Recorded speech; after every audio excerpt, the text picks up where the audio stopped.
Resuming debate, reprise du débat, l'honorable député de Sackville, Preston Chisholm-Cook. Mr. President, it gives me great pleasure to stand today before the House to speak on Budget 216. This budget is extremely important to allow growth and prosperity to the middle class. So my speech will touch on three major areas. The investment in the middle class as one, our relationship with Indigenous people, which is extremely important, and of course the historical investment in infrastructure, which will see growth and prosperity in the near future. But Mr. Speaker, as I begin my speech, I do want to talk about, throughout the campaign, I met a gentleman named Taylor in my riding of Sackville, Preston, Chesapeake, and in talking with him, I realized that the challenge he had was he was making a modest income. He has 3 young kids, and his wife was a stay-at-home mom, working and helping and supporting, of course, the kids.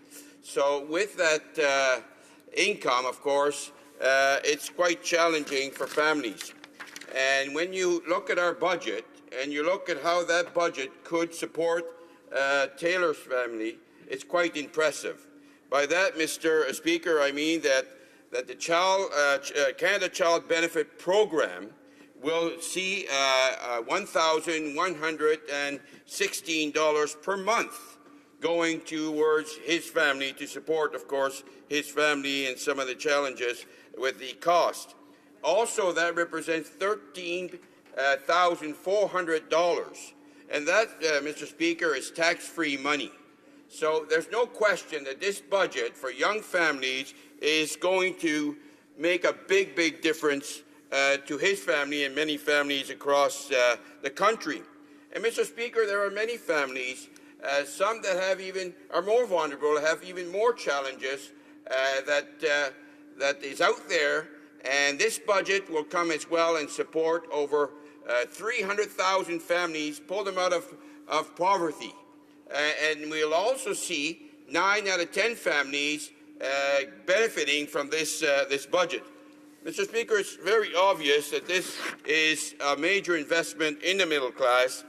And as you know, studies have shown in the past that when you invest in young families early, that it reduces the cost of government in the future. So that's the type of government that we have here.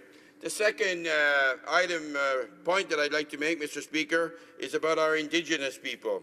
J'aimerais parler de ces individus et puis des Autochtones et puis des défis qu'ils font face depuis bien trop longtemps. Et ce qui est très impressionnant, il faut dire, c'est que ce gouvernement ici va investir dans ces individus parce qu'ils ont des défis énormes.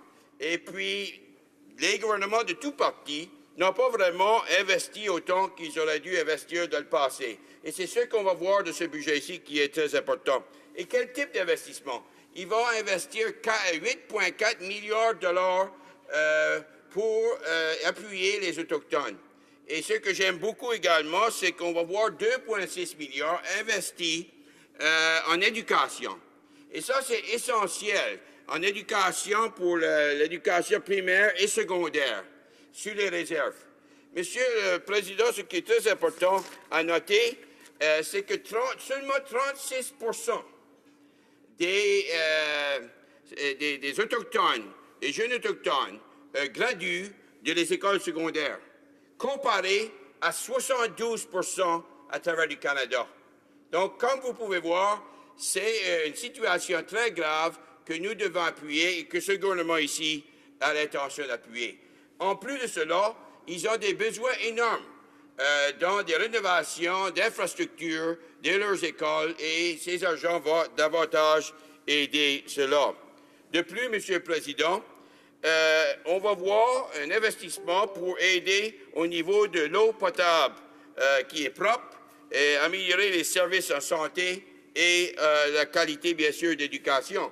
Et l'éducation, comme vous savez, est probablement la chose la plus importante qu'on peut donner à des individus, à des jeunes. Et puis, cet investissement va voir cela, puis ça va aider, bien sûr, à développer leurs propres compétences, mais ça va également aider à revenir à leur communauté, contribuer à leur communauté, qui est essentiel pour n'importe quel groupe d'individus. Now, I'd also like, Mr. Speaker, to talk about this tax credit for teachers. I think this is extremely important. We see many teachers use their own personal funds, monies, so that they can add things, equipment, materials to the classroom. I know I have personal experience, as of course I'm a teacher, and my wife's a teacher, and my two daughters are teachers, and I see this happening often. And this tax credit of 15% is a big piece to support this initiative, and it's up to $1,000, of course. And this is in recognition of their investment and their hard work for students across Canada. For the last part of my speech, Mr. Speaker, I'd like to talk about the infrastructure investment. And when we talk about infrastructure, people think right away, bridges and roads. But this investment in infrastructure for the Liberal Party and this government is more than that. We're also seeing social investment. We're seeing digital investment. We're seeing environmental investment. Those are much larger categories which will help a much greater amount of people. Let's talk about the social infrastructure. In my riding, of course, Mr. Speaker, I have many communities that require senior housing, senior affordable housing, and that will ensure them to stay, if you want, in their own communities where they can see their children grow and their grandchildren. So that's important. Statistic Canada has indicated that Nova Scotia is one of the oldest population in the country. So again, the needs in my riding of Sackville, Preston, Chesapeake is extremely important. As well, we're seeing investment in for veterans. We've reopened the 9 veteran offices that were closed by the past government, and we owe it to each and every veteran a deep debt for their service and appreciation. And this is one small step, but we're in the right direction. Also on digital infrastructure, Mr. Speaker, rural broadband access is something that throughout my campaign, and I'm sure across Canada, I've participated to the Rural Committee caucus, which has clearly announced that as a top priority, because that will give them access. And our government in this budget is investing $500 million over 5 years for high-speed internet, which will allow small communities, rural communities, remote communities to thrive and have the necessary equipment so that for the challenges of the 21st century. Mr. Speaker, I could go on and talk all day, but I know that you have a time limit, so I will try to close quickly here and say that there's many projects that I'm working on in my community. For example, the Sackville-Burnside Expressway, the dredging of the inlet and Eastern Passage, the Aerotech Business Park, on and so forth. Those are major projects, and what I like about this budget, Mr. Speaker, is that the categories are set now for us to take advantage of and get these jobs done. And not just for Liberal members. Mr. Speaker, it's extremely important that every member in this House has access to those type of categories to help the people in their riding. So in closing, Mr. Speaker, I would like to say that, you know, it's a nice feeling to stand here today and know that what we promised in our budget and what we promised to our constituents, that in this budget we're seeing steps forward and many of the things we promised that are being done. And over the next 4 years, of course, we will see many more great things happening to help and support all Canadians. Thank you. Merci beaucoup, monsieur. Questions et commentaires, questions and comment. The honourable member for Red Deer Mountain View. Thank you very much, Mr. Speaker, and I appreciated listening to the member opposite's speech. I too am a teacher, and I understand the significance of the extra cost that is associated with making sure that your classrooms are adequately supplied. But one of the questions I have when you mentioned that here is a specific group of people that would gain a tax credit, the tax credits for the groups that you had just mentioned before have been taken away. So for families, tax credits for sports and music lessons and so on, that has disappeared, which would be something for the entire population. And you also mentioned during your speech that you had spoken about this as a young family and the extra dollars that they would have had. I was curious if you had taken the time, or if they had taken the time to see what the significance of actually having income splitting for their family would have been, in that then there would have been no tax paid under those circumstances either. So I was just curious whether they had heard both sides of the argument during the campaign. Honourable member for Sackville-Preston, Chiscook. Thank you, Mr. Speaker, and thank you for the member opposite for asking the important questions in the 2 points in reference. There's no question that the budget here is a comprehensive budget, an impressive budget, because not only does it help the taxpayers a 7% tax reduction, which is a very important piece, but it also has an investment in the Canada Child Benefit Program, which is tax-free money. That tax-free money is in it a lot more than any family was receiving. It's almost $3,000 more than any family was receiving.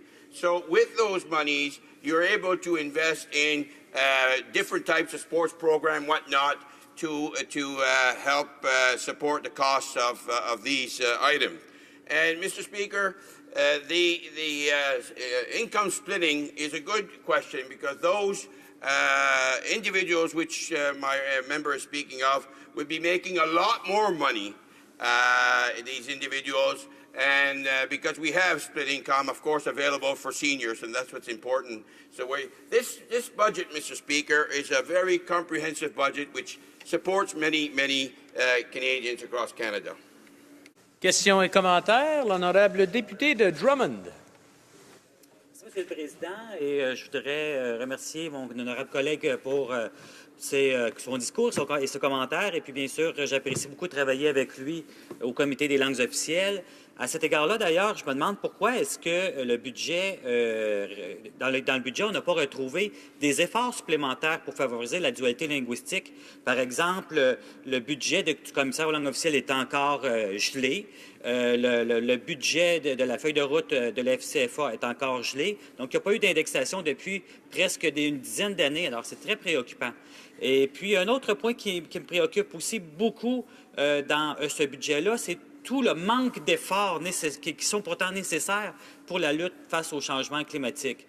Comme vous le savez, malheureusement, les libéraux sont allés à Paris avec les mêmes cibles que les conservateurs, alors que tout le monde, même les libéraux, disaient que les cibles des conservateurs étaient minuscules, ne faisaient pas du tout les efforts nécessaires pour lutter contre les changements climatiques, mais on attend encore un plan sérieux de la part des libéraux. Malheureusement, encore les années qui vont venir, il va y avoir des augmentations des gaz à effet de serre, alors qu'on devrait prendre un virage très accentué et très prononcé vers la transition vers les énergies vertes. Merci, Monsieur le Président. L'honorable député de Sackville-Preston, Chisholm-Cook. Merci, Monsieur le Président, et merci, mon cher collègue, non seulement dans la Chambre, mais aussi sur le Comité des langues officielles. Et je suis bien content que vous posiez cette question, parce que c'est une question extrêmement importante. Il n'y a pas de doute, Monsieur le Président, que la feuille de route, nous sommes en train de regarder, nous allons débuter des consultations majeures et rapides pour assurer qu'on a une feuille de route qui va mieux répondre à les besoins de nos communautés et nos organismes. Et puis, deux choses quand même qui est important à noter, que la ministre a déjà mis en place, qui est déjà exceptionnel, qui était énormément problématique dans le passé. Je l'ai vécu comme directeur général du Conseil scolaire acadien provincial. C'est-à-dire que les différents organismes devaient attendre très longtemps avant d'avoir une garantie des fonds et perdaient des employés des employés très efficaces, mais ils ne pouvaient pas avoir les garder à cause qu'ils n'avaient pas les fonds garantis. Ça a été réglé. Et deuxièmement, on ne pouvait pas avoir des fonds multi-années, et la ministre vient d'annoncer cela. Ça, c'est deux changements majeurs que ce gouvernement vient de mettre en place, qui est exceptionnel. Merci.